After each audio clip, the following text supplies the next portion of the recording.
ذلك الكتاب لا ريب فيه هدى للمتقين. رب کا نوع بشر پر جو احسان ہے ہر مسلمان کا جس پہ ایمان ہے صرف قرآن ہے. الحمد لله نحمده ونستعينه ونستغفره ونؤمن به ونتوكل عليه ونعوذ بالله من شرور أنفسنا ومن سيئات أعمالنا. من يهده الله فلا مضل له ومن يضلله فلا هادي له. ونشهد أن لا إله إلا الله وحده لا شريك له. ونشهد أن سيدنا وسندنا ومولانا محمدا عبده ورسوله أرسله بالحق بشيرا ونذيرا وداعيا إلى الله بإذنه وسراجا منيرا. اللهم صل على محمد وعلى آل محمد كما صليت على إبراهيم وعلى آل إبراهيم إنك حميد مجيد. اللهم بارك على محمد وعلى آل محمد كما باركت على إبراهيم وعلى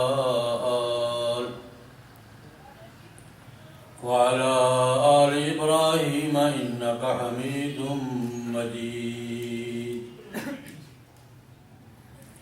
أما بعد فأعوذ بالله من الشيطان الرجيم. بسم الله الرحمن الرحيم. وأنذر عشيرتك الأقربين واخفض جناحك لمن اتبعك من المؤمنين. صدق الله العظيم. حضرات علماء کرام، محترم بزرگوں، دوستوں، بھائیوں، ساتھیوں، ہماری گفتگو تو چل رہی ہے خاندانی نظام کے حوالے سے. تو خاندانی نظام میں بھی زندگی کے تمام معاملات میں جناب نبی کریم صلی اللہ علیہ وسلم کی ذات گرامی ہی ہمارے لیے اسوہ حسنہ ہے. وہیں سے رہنمائی لیتے ہیں، وہیں سے لیں گے، وہیں سے لینی چاہیے. تو ربیع الاول کے دوران ہم نے 2 نشستوں کو مخصوص کیا کہ ایک میں ہم جناب نبی کریم صلی اللہ علیہ وسلم کے خاندانی تعارف پر، خاندانی معاملات پہ گفتگو کریں گے انشاءاللہ العزیز، اور دوسری نشست میں انشاءاللہ العزیز حضور کی گھریلو زندگی پہ بات کریں گے رہنمائی کے لیے، اور آج کے حالات کے تناظر میں یہ دیکھنے کے لیے ہم کیا غلط کر رہے ہیں، کیا صحیح کر رہے ہیں. نبی کریم صلی اللہ علیہ وسلم کا خاندان کا کیا تھا اور حضور کا خاندان کے ساتھ معاملہ کیسا رہا، یہ بات سمجھنا اس لیے بھی ضروری ہے کہ نبی کریم صلی اللہ علیہ وسلم کی کشمکش، جد و جہد، بہادرائی، مقابلہ خاندان سے ہی شروع ہوا تھا اور خاندان پہ اس کشمکش کا آغاز خاندان سے ہوا تھا. سب سے پہلے جناب نبی کریم صلی اللہ علیہ وسلم کی دعوت کو اعلانیہ کس نے رد کیا تھا؟ تبت یدا ابی لہب وتب. یہ کشمکش کا نقطہ آغاز جناب نبی کریم صلی اللہ علیہ وسلم نے جب اپنی دعوت کا آغاز کیا، صفا پہاڑی پہ کھڑے ہو کر سفید چادریں ہلائی. جو اس زمانے میں علامت ہوتی تھی وہ بہت بڑا واقعہ ہو گیا ہے، بڑی اہم خبر ہے، بریکنگ نیوز ہے. اس زمانے میں سفید چادر ہلانا کس بات کی علامت تھی؟ بریکنگ نیوز کو اہم خبر ہے، سارے اکٹھے ہو گئے۔ نبی کریم صلی اللہ علیہ وسلم نے جب دعوت دی تو سب سے پہلے کون کھڑا ہوا تھا؟ اس نے یہ کہا تھا تبًا لک سائر الایام لہذا جمع۔ یہ اعلانیہ حضور کی دعوت کو رد کیا ہے کس نے؟ چچا جان نے۔ یہ یہاں سے کشمکش کا آغاز ہوا، تبًا لک سائر الایام لہذا جمع کرنا۔ اور جب اس کشمکش کا انتہا ہوئی ہے اور خاتمہ ہوا ہے، یہ کب ہوا ہے؟ 21 سال کے بعد فتح مکہ پر۔ تو فتح مکہ پر سرنڈر کس نے کیا تھا؟ ابو سفیان۔ چچا بھی تھے، خسر بھی تھے۔ 21 سال کی کشمکش۔ میں تھوڑی سی تفصیلات عرض کروں گا، میں صرف پہلی بات یہ عرض کر رہا ہوں کہ جناب نبی کریم صلی اللہ علیہ وسلم کی جد و جہد کا اور کشمکش کا آغاز بھی چچا سے ہوا تھا، اور اختتام بھی کس پہ ہوا ہے؟ چچا ہی لگتے تھے۔ ابو سفیان حقیقی چچا نہیں تھے، چچا ہی لگتے تھے، لیکن اس سے زیادہ خسر تھے۔ ان کے سرنڈر ہونے پر، ابو لہب کے چیلنج کرنے پر جد و جہد کا کشمکش کا آغاز ہوا تھا، اور ابو سفیان کے سرنڈر ہونے پر جد و جہد مکمل ہوئی۔ جناب نبی کریم صلی اللہ علیہ وسلم کا اپنے خاندان کے ساتھ کیا معاملہ رہا ہے، 21 سال کی ٹسل کیسی گئی ہے، اس کو سمجھنا ضروری ہے۔ آج بھی ہم ٹسل میں ہیں، آج بھی ہم کس ماحول میں ہیں؟ ٹسل کا ماحول۔ آج بھی وہاں گرائی کا ماحول ہے، اور ہم زیرو پوائنٹ پہ کھڑے ہیں۔ اس کی بات پہ کروں گا کہ ہم زیرو پوائنٹ پہ کھڑے ہیں۔ نبی کریم صلی اللہ علیہ وسلم نے 21 سال میں باقی لوگوں سے جو کچھ ہوا اپنے خاندان کے ساتھ جناب نبی کریم صلی اللہ علیہ وسلم کا معاملہ کیا رہا ہے، اور خاندان کا حضور کے ساتھ کیا معاملہ رہا ہے، یہ ذرا تھوڑا سا سامنے ہے۔ ابو لہب نے تو صاف اعلان کر دیا تھا اور چیلنج دے دیا تھا، اور کشمکش چلتی رہی جب تک ابو لہب زندہ رہا، چلتی رہی۔ لیکن اس سے پہلے میں ایک اور بات، خاندان خاندان ہوتا ہے۔ قرآن پاک نے بھی خاندان کی نفی نہیں کی، قبیلہ اور خاندان کی قرآن پاک نے نفی حد بندی کی ہے۔ جعلناکم شعوبا وقبائل، یہ تعارف کا ذریعہ ہے، امتیاز کا ذریعہ ہے، تفریق کا ذریعہ، لڑائی کا ذریعہ نہیں ہے۔ قرآن پاک نے قبیلہ، خاندان، برادری، قوم، اس کا وجود تو تسلیم کیا ہے، صرف مقصد بیان کیا ہے۔ ہمیں قوم کی، قبیلے کی، خاندان کی نفی نہیں ہے، مقصد یہ بیان کیا ہے کہ یہ تعارف کے لیے ہے، امتیاز کے لیے ہے، لڑائی کے لیے نہیں ہے، تصادم کے لیے نہیں ہے۔ خاندان خاندان ہوتا ہے۔ ایک تاریخی واقعے کی طرف اشارہ کرنا چاہوں گا۔ جناب نبی کریم صلی اللہ علیہ وسلم نے جب قیصر روم کو خط لکھا، صلح حدیبیہ کے بعد رسول اللہ صلی اللہ علیہ وسلم نے ارد گرد کے بادشاہوں کو دعوت اسلام کے خطوط لکھے۔ مصر کے بادشاہ کو لکھا، حبشہ کے بادشاہ کو لکھا، کسریٰ کو لکھا، ایران کے بادشاہ کو لکھا، روم کے بحرین کے بادشاہ کو لکھا، اور اس وقت کی جو سب سے بڑی سلطنت تھی روم، اس کے سربراہ کو بھی لکھا۔ حضرت دحیہ کلبی رضی اللہ تعالیٰ عنہ جناب نبی کریم صلی اللہ علیہ وسلم کے نمائندے کی حیثیت سے حضور کا گرامی نامہ لے کر گئے۔ لیکن یہ فرق ہوتا ہے تھوڑا سا مہذب اور غیر مہذب میں، دو بڑی سلطنتیں تھیں۔ خط اس کے پاس بھی گیا تھا، خط اس کے پاس بھی گیا تھا، کیسرا روم کے پاس بھی گیا ہے، اور کسرا عراق کے ساتھ پاس بھی گیا ہے۔ کیسے روم نے کیا طرز عمل اختیار کیا اور کسرا نے کیا طرز عمل اختیار کیا، یہ قوموں کے مزاج کا پتہ چلتا ہے۔ وہ بھی بڑی حکومت کا سربراہ تھا، وہ بھی بڑی حکومت کا سربراہ تھا۔ کسرا نے کیا جواب دیا؟ بھائی یہ کون ہوتا ہے مجھے دعوت دینے والا؟ بھائی یہ کون ہوتا ہے مجھے دعوت دینے والا؟ پتہ کرو یار کون ہے یہ؟ آرڈر کیا بحرین کے گورنر کو اس کو گرفتار کر کے میرے سامنے پیش کرو۔ اللہ نے کیا کرتا ہوں۔ کیسر نے مخالف تھا وہ بھی، لیکن صاحب علم کے اور جاہل کے درمیان فرق ہوتا ہے۔ اس نے پروٹوکول دیا ہے، احترام دیا ہے، ادب کیا ہے۔ اس لیے محدثین فرماتے ہیں کسرا کی سلطنت جلدی بکھر گئی تھی، کیسر کی فضیلت باقی رہی تھی۔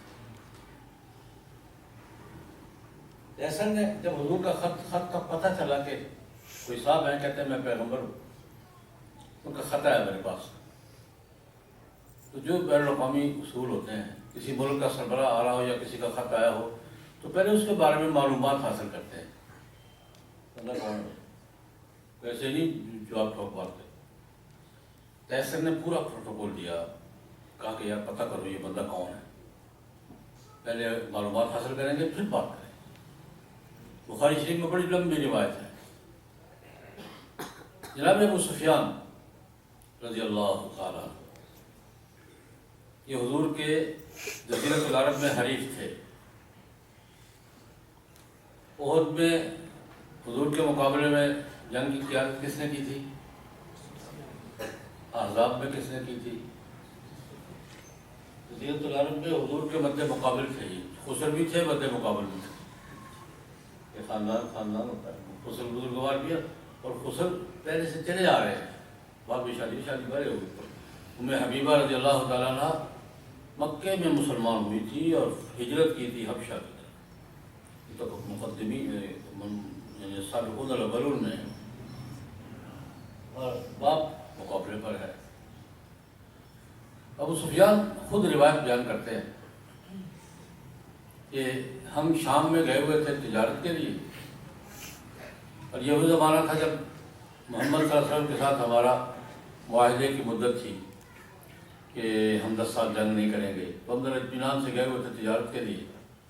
کیسر روم بھی شام ان کا صوبہ تھا، آیا ہوا تھا، تو اس نے کہا یار تلاش کرو اس علاقے کے لوگ آئے ہونا، بڑی دلچسپ داستان ہے۔ اس علاقے کے کوئی لوگ آئے ہوں تو میں ان سے بارے میں پوچھنا چاہتا ہوں یہ سب ہیں کون؟ پھر خط کا جواب ہوگا۔ ابو سفیان کہتے ہیں ہمیں ان کے کارندوں نے بلا لیا کہ بادشاہ سلامت یاد کرتے ہیں، وہ بھی بیت المقدس میں تھے۔ نبی تفصیل بیان کروں گا تو ساری بات اسی میں ختم ہو جائے گی، میں صرف خلاصہ کر رہا ہوں۔ ابو سفیان کہتے ہیں میں تھا، میرے کا ساتھی تھے، دربار لگا ہوا ہے کیسر کا۔ اس زمانے میں کیسر کا دربار جو ہوگا، کیسر کا دربار ہوگا نا، اس وقت کا باراک اوباما تھا، اس وقت کا باراک اوباما تھا، کیا ٹرمپ ہوگا؟ دربار جمع ہوا ہے، لگا ہوا ہے، ہمیں سامنے جا کے پیش کر دیا گیا۔ کہتے بڑا سیاح بنا، بہت سیاح۔ حضرت سفیان کہتے ہیں ابھی تک مسلمان نہیں ہوئے، سفیان مسلمان بہت بات جو ہوئے ہیں۔ بڑا سمجھدار آدمی تھا، ہمیں بلایا، ہمیں سامنے بٹھا دیا، ہم 5-7 آدمی تھے۔ کہا کہ تم میں سب سے قریبی رشتہ دار کون ہے بھائی؟ سوال کیا تم میں ان صاحب کا جو نبی ہونے کے دعوے دار ہیں سب سے قریبی رشتہ دار کون ہے؟ ابو سفیان آگے بڑے، میں ہوں، میرے داماد ہیں، میں ہوں، بھتیجے بھی لگتے ہیں، داماد بھی ہیں، آپ آگے بیٹھ جائیں۔ ان کو کہا آپ آگے بیٹھ جائیں۔ کہتے باقی میرے ساتھ میرے پیچھے بٹھا دیے اور کہا میرے ساتھیوں سے کہ میں ان صاحب سے ان صاحب کے بارے میں کچھ سوالات کروں گا، اگر صحیح جواب دے تو ٹھیک، ورنہ پیچھے سے اشارہ کر دینا، بات گڑبڑ ہو رہی ہے۔ ابو سفیان خود کہتے ہیں قسم اٹھا کے، تو خدا کی قسم کیسر نے مجھے ایسے باندھ دیا کہ میں جھوٹ بول نہیں سکتا تھا، ورنہ پتہ نہیں کتنے بولتا تھا۔ یہ بھی کہتے ہیں کیسر نے مجھے ایسا باندھ دیا، پہلے پلانے کا موقع بھی نہیں دیا، اچانک ان کو آگے بٹھا دیا، باقی پیچھے بٹھا دیا۔ میں ان سے سوالات کروں گا اور اگر کوئی گڑبڑ کرے تو پیچھے اشارہ کر دینا۔ ایسا باندھا اس نے کہ میں کسی بات کے جواب میں ایک ذرہ برابر جھوٹ نہ بول سکا، حالانکہ مجھے اگر یہ کیفیت نہ ہوتی پتہ نہیں کیا کیا جھوٹ بولتا میں۔ لمبا انٹرویو ہے، ان میں ایک سوال یہ تھا، پوچھا یہ صاحب جو نبی ہونے کے دعوے دار ہیں، یہ علاقے میں خاندانی اعتبار سے کیسے ہیں؟ یہ صاحب جو کہتے ہیں میں نبی ہوں، تو خاندانی اعتبار سے ان کی حیثیت کیا ہے؟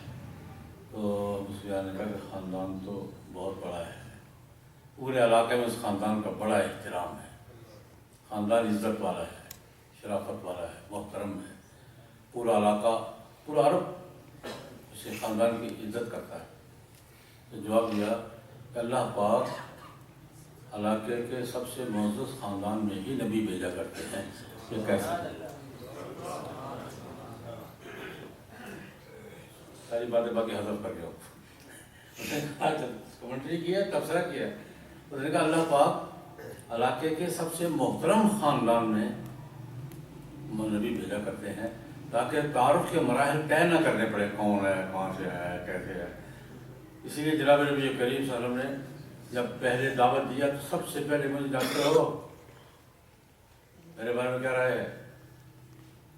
تعارف کے لیے کسی لمبی چوڑی تمیز کی ضرورت نہیں پڑی، اتنا ہی پوچھا ہے، مجھے جانتے ہو نا، 40 سال تمہارے درمیان گزارے ہیں، کیا رائے ہے میرے بارے میں، کیا رائے ہے؟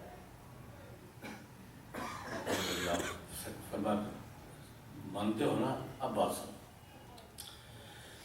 تو جناب نبی کریم صاحب کے کشمکش کا آغاز ہوا تھا ابو لہب سے، اور اختتام کس پہ ہوا؟ جناب ابو سفیان پہ۔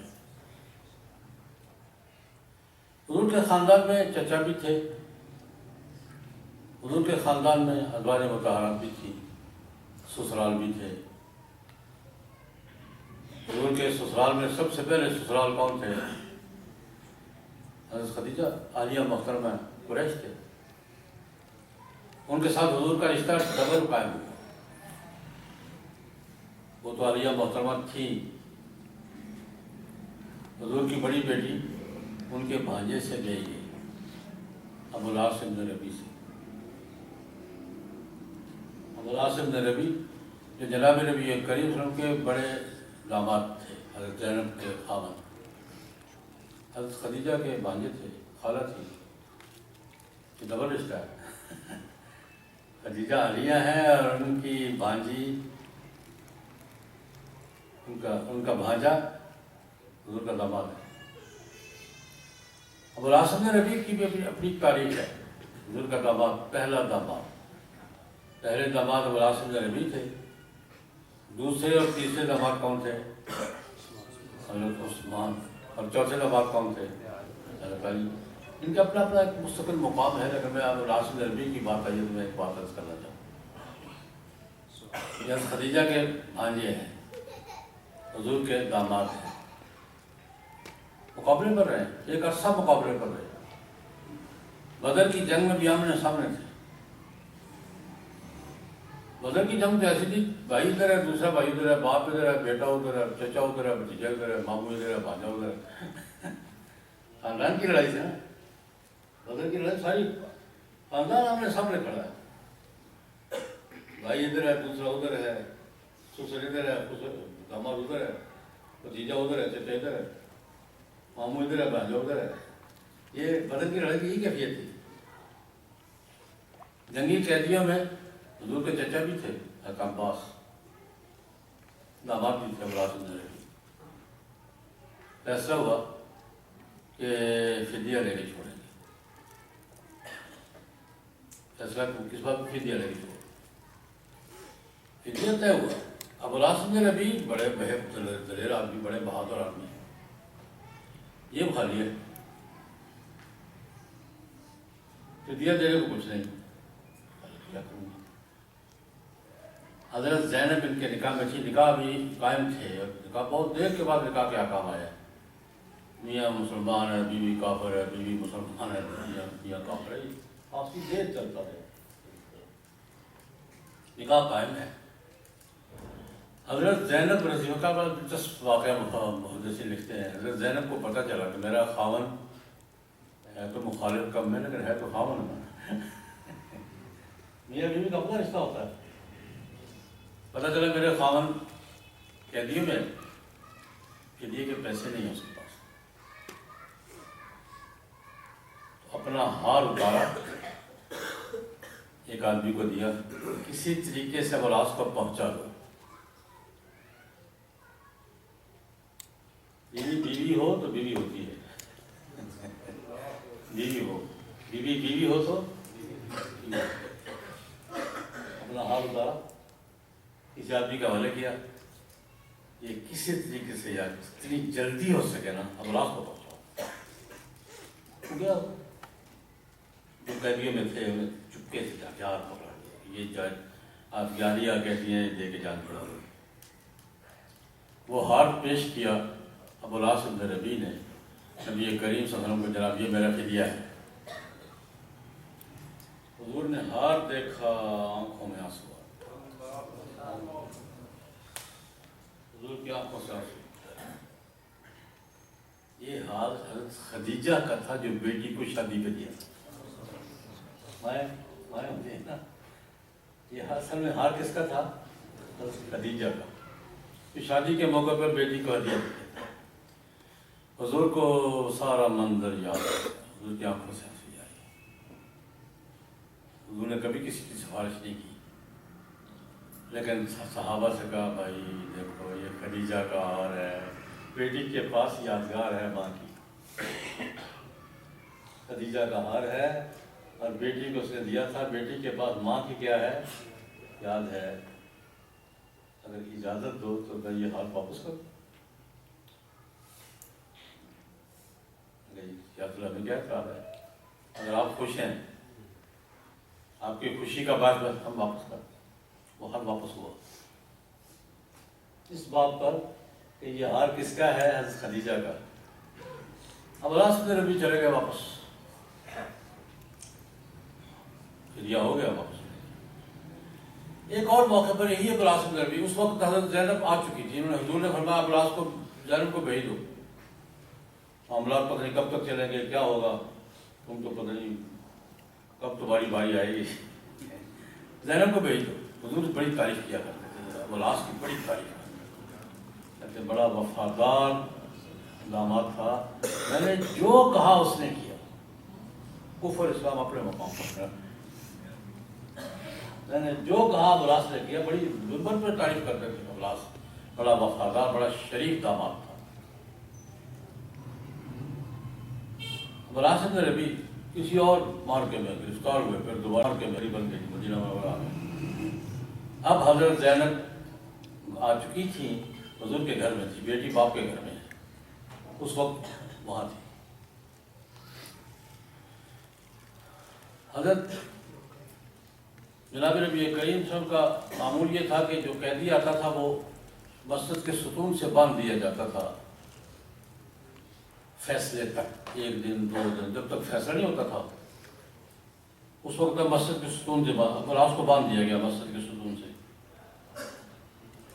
جب فیصلہ ہوگا دیکھا جائے گا۔ فیصلے یہ بھی ہو سکتا تھا ویسے چھوڑ دیں، فیصلہ یہ بھی ہو سکتا تھا کہ قتل کر دیں، قتل بھی ہوتے تھے، قیدی بنا لیں، کیا کریں، کوئی بھی فیصلہ ہو سکتا تھا، لیکن حضور نے کہا اس کو باندھ دو، دیکھیں گے فیصلہ کریں گے۔ رات گزری ہے، فجر کی نماز میں زینب دروازے پہ کھڑی ہے، فجر کی نماز میں نماز پڑھا کے حضور فارغ ہوئے، زینب چادر لی ہے، دروازے پہ کھڑی ہے، کہتی ہے اس قیدی کو میں نے پناہ دے دی ہے۔ اس زمانے میں ابھی یہ ہے کہ کوئی عام سپاہی بھی حالت جنگ میں کسی دشمن کو پناہ دے دے تو وہ پھر اس کو قتل نہیں کیا جائے، عام سپاہی کی امان بھی امان سمجھی جاتی ہے، فقط مشہور ہے، پتا تھا اس کو؟ اگر یا رسول اللہ اس قیدی کو میں نے پناہ دے دیا، میری پناہ میں ہے، تو وہاں تک اجر نہ من اجر تھے، انہیں پناہ دے دیا تو ہماری بھی پناہ میں ہے، مطلب یہ قتل کا فیصلہ تو نہیں ہوگا۔ یہ بیوی نے دوسری مرتبہ چھڑوایا خاوند کو، وہ بھی بلاس تھے، نکلے اور چھوڑ دو اس کو، نکلے باہر، چشمے پر گئے، نہائے دھوئے، مکے پہنچے سی، مکے بہادر آدمی اس کو کہتے ہیں، مکے پہنچے، جا کے اعلان کیا دیکھو بھائی میں بلاس ہوں، گرفتار ہو گیا تھا، میں نے وہاں مسلمانوں کو دیکھا ہے، مجھے سمجھ آ گئی ہے کہ مسلمان کیا ہوتے ہیں، میں نے اسلام قبول کرنے کا فیصلہ کر لیا، لیکن اعلان میں نے وہاں نہیں کیا، اعلان تمہارے سامنے کرنا چاہتا ہوں۔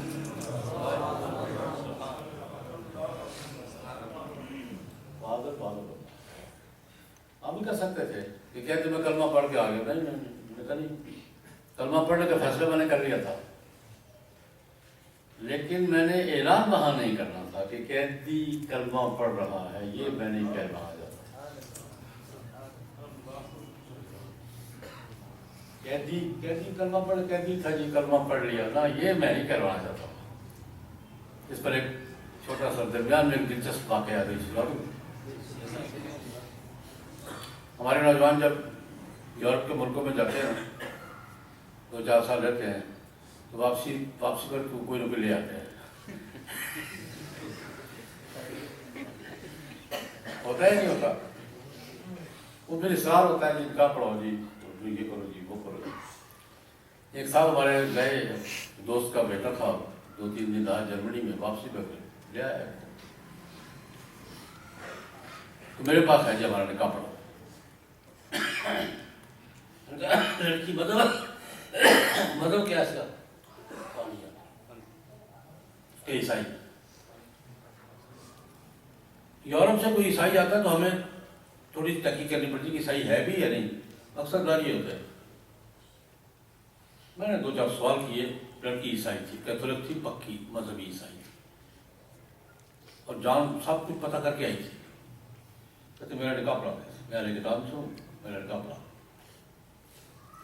میں نے سے کہا بیٹا کلمہ پڑھ لو نا، ایک مسلمان کے نکاح میں جو آنا ہے کلمہ پڑھ لو، میں ترغیب دیتا ہوں کلمہ، اگر جائز ہے پڑھا دو، یہ کی بات، میں عیسائی ہوں، کیتھولک ہوں، یہ مسلمان ہے، اہل کتاب ہوں، یہ بابا اہل کتاب ہوں، جائز ہے تو پڑھا دو، نہیں تو نہ کر دو، نہ میں کیسے کرتا ہوں صاحب، میں تو 8 گھنٹہ میں لگا رہا بیٹی کلمہ پڑھ لو، کلمہ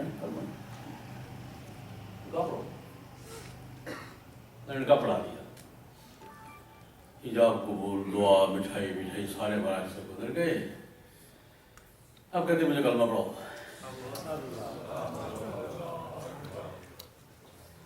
مجھے کلمہ پڑھا، اب کیا ہوا تمہیں؟ میں 2 گھنٹے سے لگا، اب کلمہ کہتی ہے میں کلمہ پڑھنے کا فیصلہ گھر سے کر کے نکلی تھی، لیکن میں شادی کے لیے کلمہ نہیں پڑھنا چاہتا،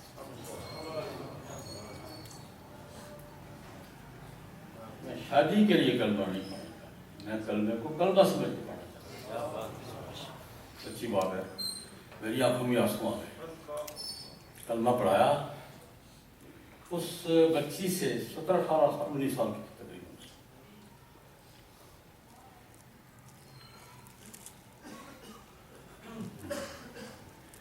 بیٹا اس وقت تم معصوم ہو، امام معصوم نہیں، معصوم، تم معصوم تھی یا نہیں تھی؟ جو کلمہ پڑھ لیتا ہے تو اس کی پچھلی غلطیاں گناہ سارے کیا ہو جاتے ہیں؟ کہ بیٹا تم معصوم ہو، اب تم ہمارے لیے دعا کرو اللہ پاک ایمان کا خاتمہ نصیب۔ اب راسل نے کہا کہ میں کلمہ پڑھنے کا فیصلہ وہاں کر لیا تھا، لیکن میں وہاں نہیں پڑھنا، قیدی کہلا کے کلمہ نہیں پڑھنا چاہتا تھا، تمہارے درمیان کھڑا ہوں، مکے میں کھڑا ہوں، حرم میں کھڑا ہوں، تمہارے سامنے کر اشہد ان لا الہ الا اللہ واشهد ان محمد رسول اللہ، اور میں یہ بھی اعلان کروں کہ کل صبح میں ہجرت کر کے جا رہا ہوں، کسی کی ہمت ہے تو روکو۔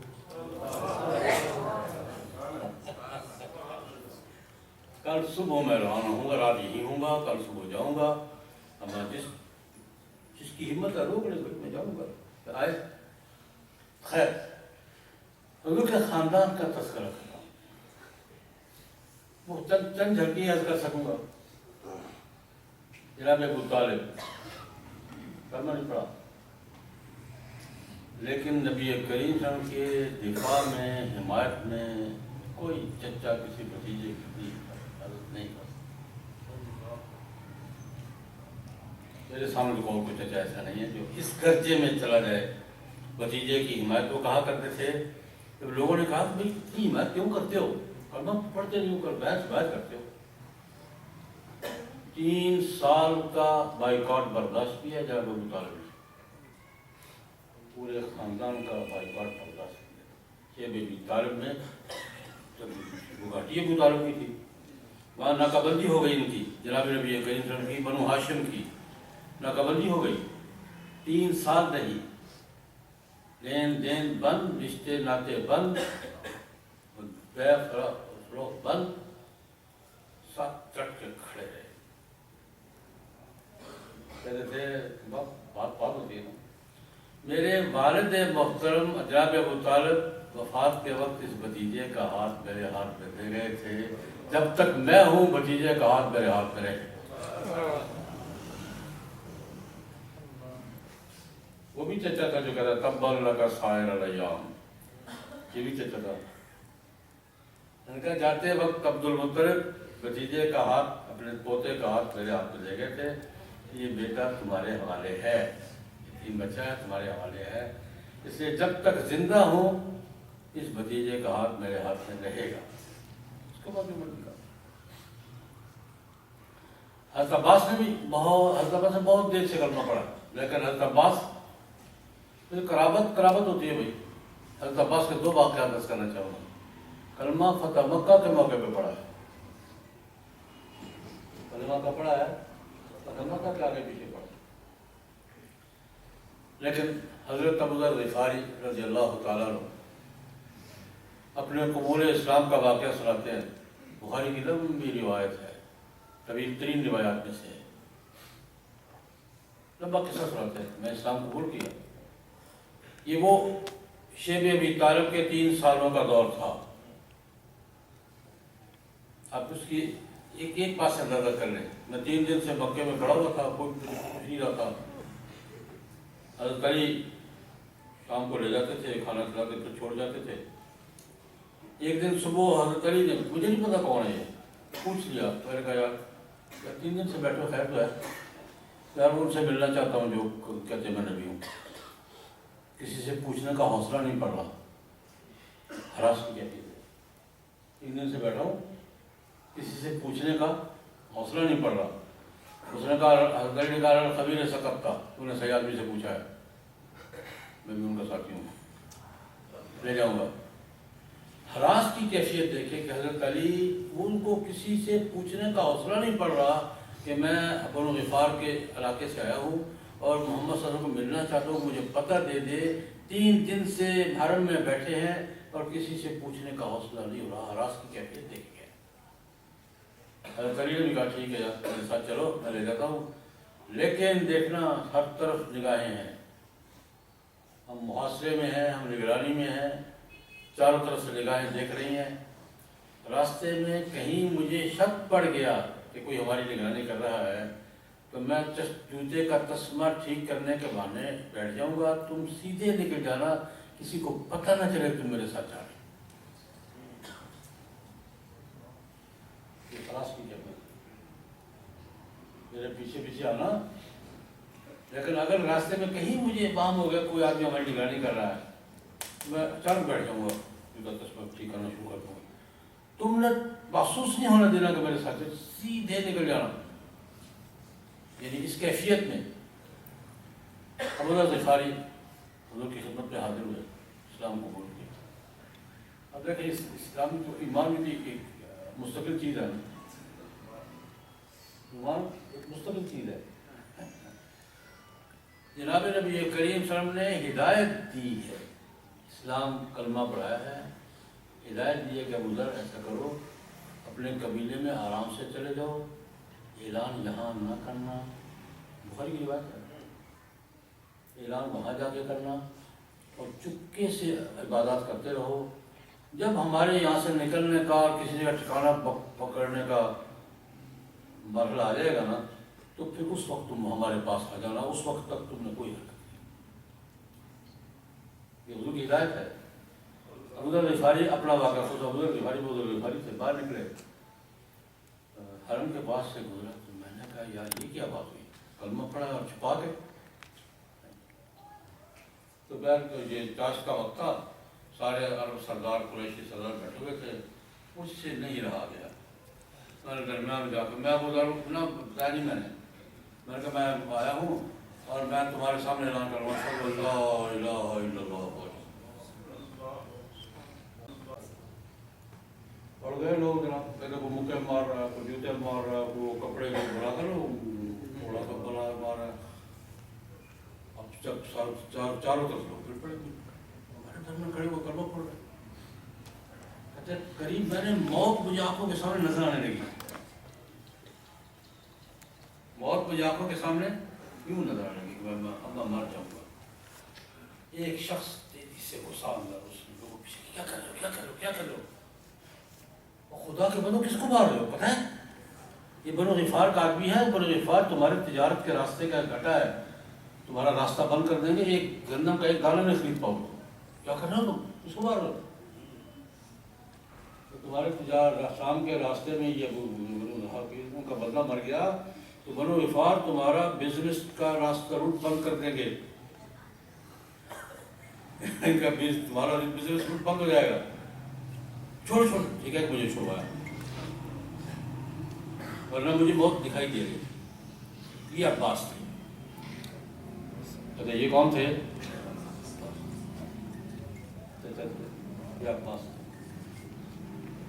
انہوں نے مجھے کسی چھڑایا. اب وہ یہ بھی ابو ذر تھے. کہتے میری تسلی نہیں ہوئی, رات وہاں رات میں اگر ایک دن پھر میں بخاری کی روایت سنا رہا ہوں آپ کو. دوسرے دن پھر ایک راؤنڈ ہو, میں پھر جا کے کھڑا ہو گیا, پھر میں نے کلمہ پڑھا, وہ لوگ پھر پٹنا شروع ہو گئے. پھر عباس کو پتہ چلا بات کو, خدا کے بندے ہو, بندہ نہ مار دینا کہ بندہ مر گیا, راستہ بند ہو جائے گا, پولیس ہو رہا ہے.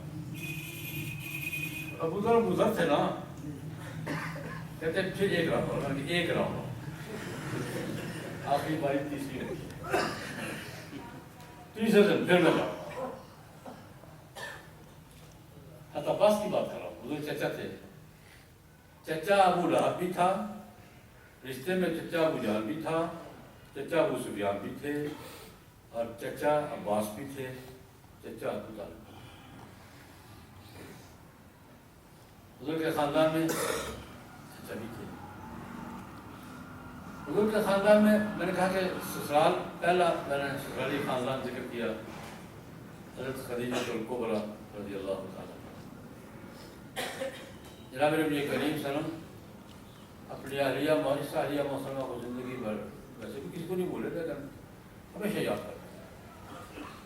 جب بھی کوئی موقع ہوتا تو حضور فرمایا کرتے تھے کہ مجھ پر دو آدمیوں کے سب سے زیادہ احسانات ہیں, تو ان کے احسانات کا بدلہ نہیں دے سکتا. مردوں میں کون, اور عورتوں میں ام المومنین حضرت عائشہ رضی اللہ عنہا کہتی ہیں, حالانکہ ان کی وفات کے کافی عرصے بعد ان کی شادی ہوئی ہے, ان کا دور آپس میں مؤثر نہیں تھی, جب فوت ہو گئی تھی میں یہ مدینہ والوں میں شادی ہوئی ہے کافی.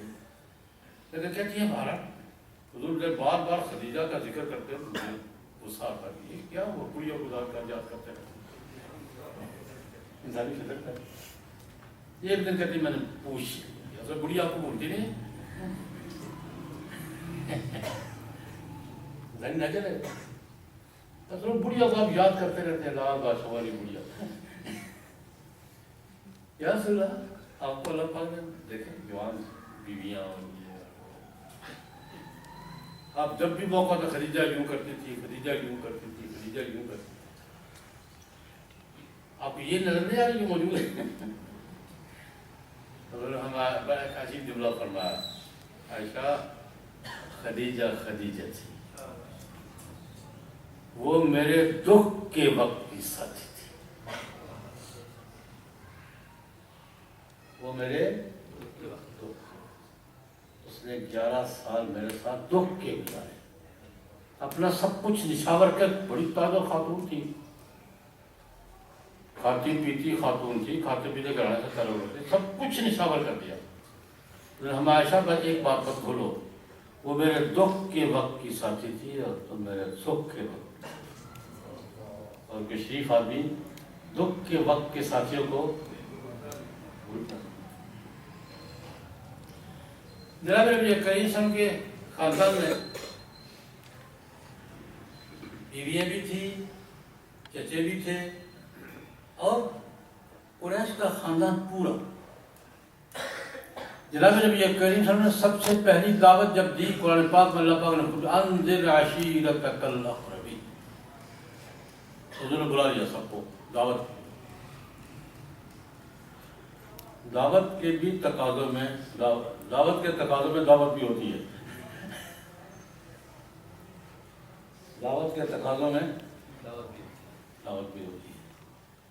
حضور اللہ پاک نے انذر عشیرتک الاقربین، اپنے قریبی رشتہ داروں کو دعوت دیں۔ تو حضور نے دعوت دی بھی، دعوت کھلائی، یہ میں نے کہا دعوت کے تقاضوں میں دعوت کھلائی بھی جاتی ہے اور دعوت دی بھی جاتی ہے۔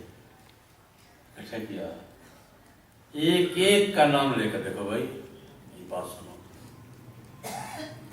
یہ مکہ مکرمہ کا 13 سال تو تقابل کا تھا ہی، مدینہ منورہ جا کے بھی پیچھا نہیں چھوٹا نا۔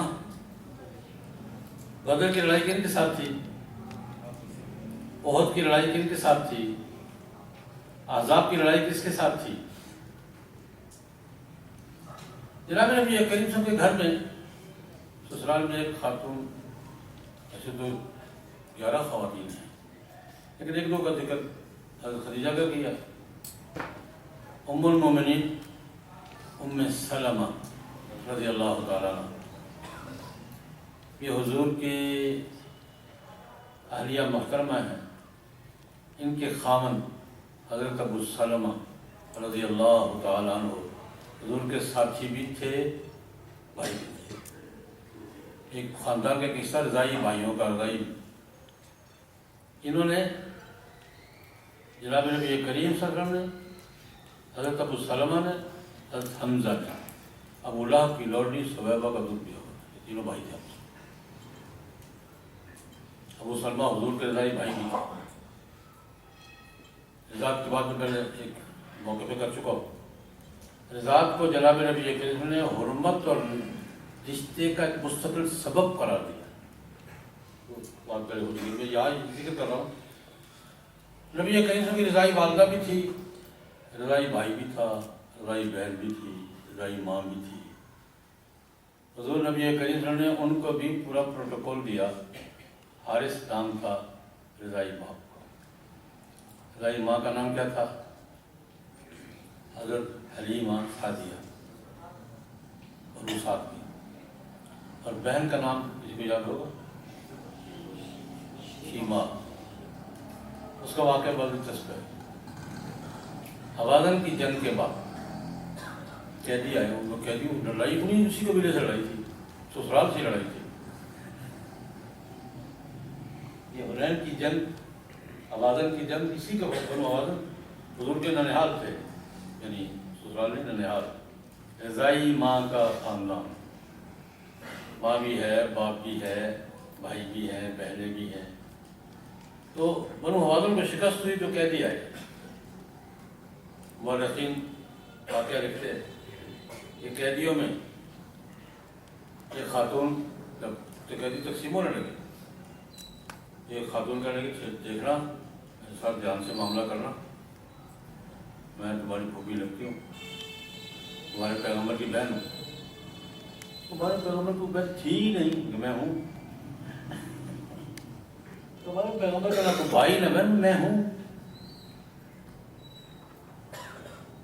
تو مجھے لے جاؤ پیش. کہ یاد نہیں ہے؟ حلیمہ کا گھر یاد ہے؟ میں شیما ہوں. کٹھے کھیلا کرتے تھے. کچھ ایک بڑی دلچسپ بات یاد رہی اس میں. ہم اکٹھے کھیلا کرتے تھے، لڑا بھی کرتے تھے. یاد ہے آپ نے ایک دن میرے کندھے پر چک مارا تھا جگہ زور سے؟ نشان دکھا دو، ابھی تک ہے. بھائی لڑ رہے تھے آپ، بہنوں بھائی وہ لڑائی ہوتی ہے نا. تو آپ نے میرے یہاں دانت کاٹ دیے تھے، نشان ابھی تک ہے، دکھا دوں؟ ٹھیک ہے ٹھیک ہے. بہن ہے. بہنوں کا معاملہ حضور نے کیا کیا؟ سیرت کی کتابوں میں ہے. جب یہ سارے معاملات ہو گئے تو بس چھوڑو بھی سب کو، چھوڑ دو. بہن تیرے سامنے دونوں آپشن ہیں. بھائی کے گھر جانا چاہیے تو جاتی ہو تو بھائی کا گھر حاضر ہے. بھائی کے گھر جا کے رہنا چاہتی ہو تو بھائی کا گھر حاضر ہے، بہنوں کی طرح رکھو گا. واپس جانا چاہتی ہو تو تمہاری اختیار ہے، یہ فیصلہ تم نے کرنا ہے. کہنے میں واپس جاؤں گی. تو حضور نے اس کو ایسے واپس کیا جیسے بھائی بہنوں کو واپس کرتے ہیں. یہ سنت ہے. بہن بھائی کے گھر سے خالی ہاتھ نہیں جایا کرتی. یہ سنت رسول ہے. اب بہن ہے نا، تو اون سامان تیار کروایا. اس زمانے میں پیمانہ یہ ہوتا ہے، 1 اونٹ سامان، 2 اونٹ سامان تیار کروایا.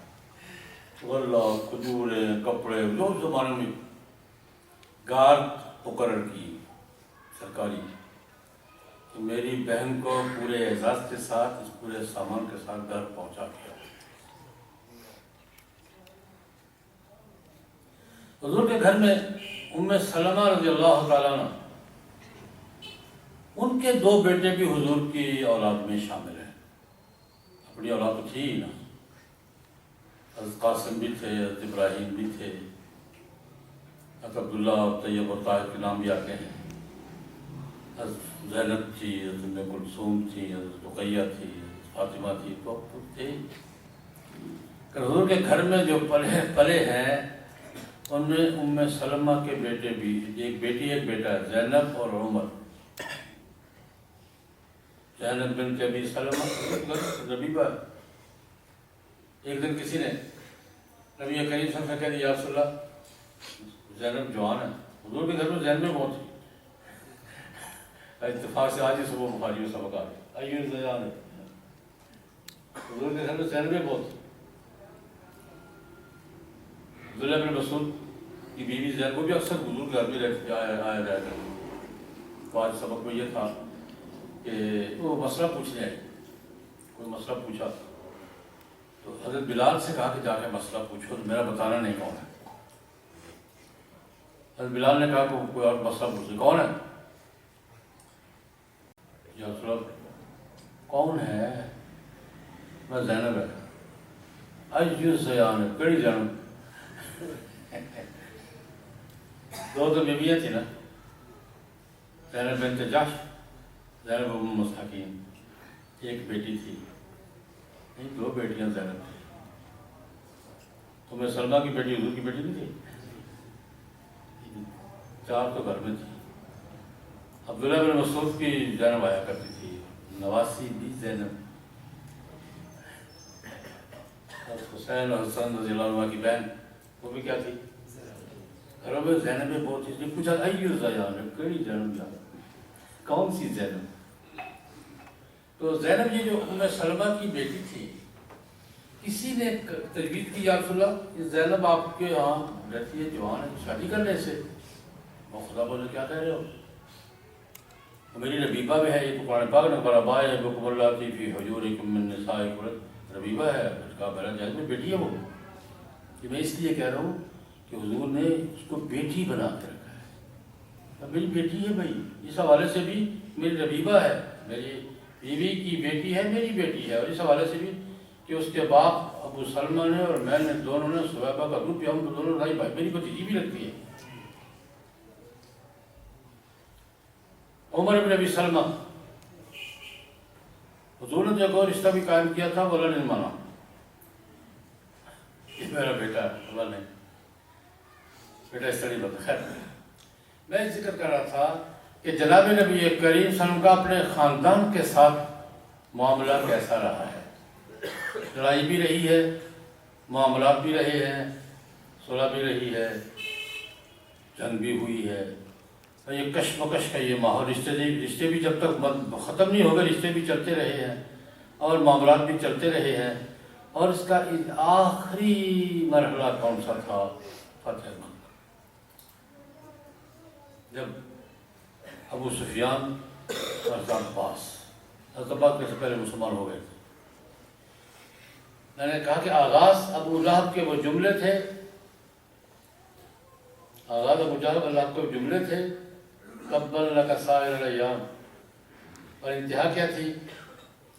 ابو سفیان کہتے ہیں میں نے سارا زندگی مقابلہ کیا ہے، وہ کیسے روم کی جو بات میں نے ذکر کی نا، مکالمہ بڑا لمبا، کسی وقت الگ سناؤں گا، بڑی الگ مستقل موضوع ہے، میں اس کو تعبیر کیا کرتا ہوں اللہ کی قدرت۔ جناب نبی کریم کی سیرت طیبہ پر حضور کے دو بڑے جو بہادرات ہیں نا، در مقابل بد مقابل، ان کا مکالمہ ہے۔ کیسر تھا عالمی طور پر مد مقابل، اور ابو سفیان تھے جزیرۃ العرب میں مد مقابل۔ دو مد مقابل لوگوں کا مکالمہ، اور ایسا عجیب مکالمہ۔ اس مکالمے کے بعد میں ایک کے ساتھ ذکر کیا، ایک کے ساتھ ذکر کر رہا ہوں۔ ابو سفیان کہتے ہیں جب سارا مکالمہ ہو گیا اور کیسر نے کہا کہ یار مجھے بھی لگتا ہے نبی ہے، مجھے بھی لگتا ہے، اور میرا جی چاہتا ہے کہ میں جا کے پہنچ سکوں تو ان کے قدموں میں بیٹھوں، ان کے پاؤں دھلاؤں، اپنے ہاتھ سے ان کے پاؤں دھلاؤں، اور لیکن میں میرا پروٹوکول اجازت نہیں دیتا۔ اور پھر سارا معاملہ ہوا، اپنی قوم کو مشورہ بھی دیا، کلمہ پڑھ لو یار۔ ابو سفیان کہتے ہیں کہ اس وقت میرے دل میں یہ بات آئی، قد امر عمرو بن ابی کبشہ، عجیب جملہ تھا ابو سفیان نے، امر عمرو بن ابی کبشہ، ابو کبشہ کے بیٹے کی بات تو بن گئی یار، یخافہ ملک بنی نصر، گوروں کا بادشاہ بھی اسے ڈرتا ہے، یخافہ ملک بنی نصر، گوروں کا بادشاہ بھی کیسر میں ڈرتا ہے اس سے۔ دیکھو اس کی تو بات بن گئی۔ کہتے ہیں میرے دل میں اس وقت پہلا مرحلہ تھا جب اسلام کی عظمت بیٹھ گئی، اس سے پہلے میں کوئی حیثیت نہیں، مقابل تھا۔ کہتے ہیں پہلا مرحلہ تھا جب میرے دل کا ابو سفیان کیا کر رہے ہو، یہ اس سے ڈر رہا، تم نہیں ڈر رہے۔ یخافہ ملک بنی نصر، گوروں کا بادشاہ بھی اس سے ڈرتا ہے، یہ عظمت کا اعتراف کرتا ہے، تم کیا کر رہے ہو؟ آہستہ آہستہ آہستہ آہستہ آہستہ آہستہ اللہ پاک نے میرے دل میں اسلام کو داخل کیا۔ پھر ایک بات سنا کے بات سنا، کجا وہ وقت بخاری شریف کی روایت ہے، ان کی عالیہ محترمہ حضرت ہند رضی اللہ عنہ